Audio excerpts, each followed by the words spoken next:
മണ്ണാർക്കാട് കുമരമ്പത്തൂർ പഞ്ചായത്തിലെ കുളപ്പാടത്ത് കുന്നിടിച്ച് മണ്ണ് കടത്തുന്നതിന് എതിരെ നാട്ടുകാർ രംഗത്ത്. മണ്ണ് കടത്താനെത്തിയ വാഹനങ്ങൾ നാട്ടുകാർ തടഞ്ഞു. വീടിന് വിള്ളലുണ്ടായെന്നും കൽവർട്ടും റോഡും തകർന്നെന്നും നാട്ടുകാർ. പോലീസും റവന്യൂ വകുപ്പും സ്ഥലത്തെത്തി. കുളപ്പാടം പൂന്തിരുത്തിക്കുന്നിലാണ് വൻതോതിൽ കുന്നിടിച്ച് നിരത്തി മണ്ണ് കടത്തുന്നത്. സമീപത്തെ വീടുകൾക്ക് ഭീഷണിയാവുന്ന വിധത്തിലാണ് കുന്നിടിക്കുന്നതെന്നും വലിയ ടോറസ് വാഹനങ്ങൾ ഭാരം കയറ്റി പോകുന്നത് കാരണം ഗ്രാമീണ റോഡ് തകർന്നുവെന്നും ആരോപിച്ചാണ് നാട്ടുകാർ രംഗത്തെത്തിയത്. വലിയ വാഹനങ്ങൾ നിരന്തരം പോകുന്നത് കാരണം തന്റെ വീടിന് വിള്ളലുണ്ടായതായി പൂന്തിരുത്തിക്കുന്നിലെ രവികുമാർ പറഞ്ഞു. വീട് വെക്കാൻ സ്ഥലം നിരപ്പാക്കുകയാണെന്നാണ് സ്ഥലം ഉടമ പറഞ്ഞിരുന്നത്. തുടക്കത്തിൽ ഇത് വിശ്വസിക്കുകയായിരുന്നു. എന്നാൽ ഒരു കുന്നു മുഴുവൻ ഇടിച്ചു നിരത്തി കടത്തുകയാണ്. പ്രധാനമന്ത്രി സഡക് യോജന പദ്ധതിയിൽ വർഷങ്ങൾക്ക് മുമ്പ് നവീകരിച്ച റോഡ് ടോറസ് വാഹനങ്ങൾ നിരന്തരം പോകുന്നത് കാരണം തകർന്ന് യാത്ര ചെയ്യാൻ കഴിയാത്ത വിധമായി. കൽവെട്ട് തകരുകയും ചെയ്തു. ടോറസ് വാഹനങ്ങളിൽ മണ്ണ് കടത്ത് തുടർന്നാൽ റോഡ് പൂർണ്ണമായും തകരുന്ന സ്ഥിതിയുണ്ടാവും. ഇക്കാര്യം തീരുമാനമുണ്ടാകുന്നതുവരെ മണ്ണ് കടത്താൻ അനുവദിക്കുന്നില്ലെന്നാണ് നാട്ടുകാർ പറയുന്നത്. ഈ റോഡ് ഇത്ര അമിത ഭാരം കയറ്റി പോകുന്ന വാഹനങ്ങൾ പോകുമ്പോൾ വീട് വൈബ്രേറ്റ് ചെയ്യുന്നു. ഒന്ന് അതെൻ്റെ പേഴ്സണൽ അതാണ്. പിന്നെ റോഡ് മൊത്തം പൊളിഞ്ഞു, കൽവർട്ടുകൾ പൊളിഞ്ഞു. പിന്നെ റോഡ് ടാറിങ് എല്ലാം തന്നെ പോയി. 60 ടണ്ണ് ഭാരം കയറ്റിയ വാഹനങ്ങളാണ് നിരന്തരമായി സഞ്ചരിച്ചുകൊണ്ടിരിക്കുന്നത്. അതാണ് ഞങ്ങളുടെ ഒരു ബുദ്ധിമുട്ട്. അത് ഈ നാട്ടിലുള്ള എല്ലാ ജനങ്ങൾക്കും ബുദ്ധിമുട്ടായിട്ടുണ്ട്. ഭയങ്കര പൊടി, മണ്ണ്, അതുപോലെ ശബ്ദത്തിൻ്റെ പ്രശ്നങ്ങൾ.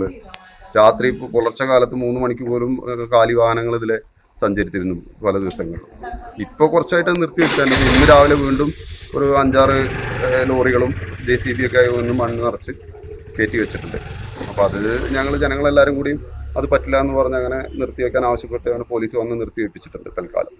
പക്ഷേ അത് തുടർന്നും അവർ ചെയ്യുമെന്നുള്ള രീതിയിൽ തന്നെയാണ് അവർ പറയുന്നത്. അവർക്ക് പെർമിഷൻ ഉണ്ട് എന്ന്. അതുകൊണ്ട് ഞങ്ങൾ മണ്ണ് കൊണ്ടുപോകുമെന്ന് തന്നെയാണ് ഈ മണ്ണ് കയറ്റി കൊണ്ടുപോകുന്ന കോൺട്രാക്ടർമാർ പറയുന്നത്.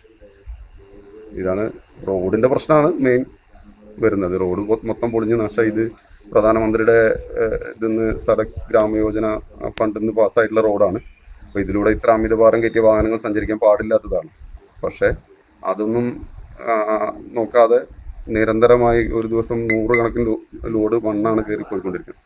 അതിൽ ഏകദേശം എനിക്ക് അറിയാൻ കഴിഞ്ഞത് കൃത്യമായിട്ട് അറിയില്ല, എന്നാൽ ഒരു 50 ടണ്ണിലധികം ഭാരം ഓരോ വണ്ടിയിലും വരുമെന്നാണ് അറിയാൻ കഴിഞ്ഞത്. ലോറി തന്നെ 30 ടൺ ഭാരം വരുന്നു. അതിന് പുറമെ അത്ര തന്നെ അതിൻ്റെ മുകളിലേക്ക് നിറയെ മണ്ണ് കയറ്റിയാണ് പോയിക്കൊണ്ടിരിക്കുന്നത്. ഇത് അറിയിച്ചിരുന്നു, പിന്നെ കുറച്ച് നിർത്തി വെച്ചു, വീണ്ടും തുടർന്ന് ഉണ്ടാവും. ഞങ്ങൾ വിചാരിച്ചതെന്ന് വെച്ചാൽ ഒരു 10 സെൻറ്റ് സ്ഥലം മാത്രം അയാളെ വീടിന് വേണ്ടി മണ്ണെടുക്കാമെന്നാണ് വിചാരിച്ചിരുന്നത്. പക്ഷേ നിലവിൽ അതല്ല അവസ്ഥ. ഇപ്പോൾ ഏകദേശം ഒരു 10-70 സെൻറ്റ് സ്ഥലത്തെ മണ്ണ് നീക്കം ചെയ്ത് കഴിഞ്ഞു. അപ്പോഴാണ് ഞങ്ങൾ പിന്നെ ഇത് ജനങ്ങളെല്ലാവരും കൂടി ഇടപെട്ട് നോക്കിയത്. ഇടതുമുന്നണി ഭരിക്കുന്ന കുമരമ്പത്തൂർ പഞ്ചായത്താണ് കുന്നു നിരത്താൻ അനുമതി നൽകിയിട്ടുള്ളത്. പഞ്ചായത്ത് ഭരണകക്ഷിയുടെ നേതൃത്വത്തിന്റെ സഹായത്തോടെയാണ് കുന്നിടിക്കുന്നതെന്നാണ് നാട്ടുകാർ ആരോപിക്കുന്നത്.